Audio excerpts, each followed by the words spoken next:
Hi there, welcome back to another episode of Dave Desk Bible Basics. Today we're looking at the letter of Jude. Jude, a really common name, similar to Judas, and so you could say there are probably a few Judes who it could be, but the most likely Jude that we know about is one of Jesus' brothers. He again is writing dealing with a question of false teaching of the same type as we talked about in the letters of John. Look in the previous video for that. And writing between 65 and 85 AD. And the letter is written to steer the church away from the dangers of false teaching. It was a type of false teaching that said you can do whatever you like.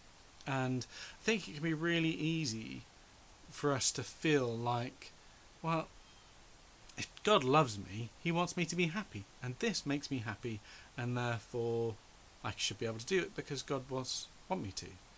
Why is God always spoiling our fun? And I think the danger there is that we confuse fun and joy. You see, it can be hard for us to accept that God's love for us is expressed through him saying no or don't do that. He loves us and wants us to accept that there are some things that we might describe as fun, but that actually take away joy. And I think there is a difference between fun and joy.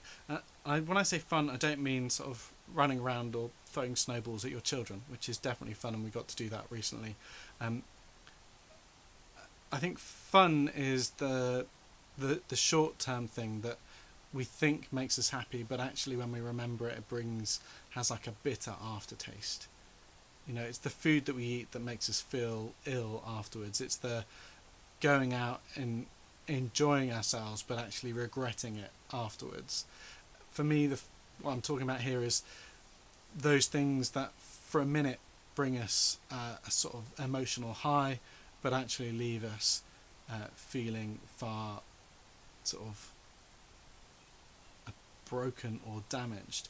Joy is something that when we look back on it, those times of joy are things that bring us a sense of peace, a sense of being at one with who we are in God.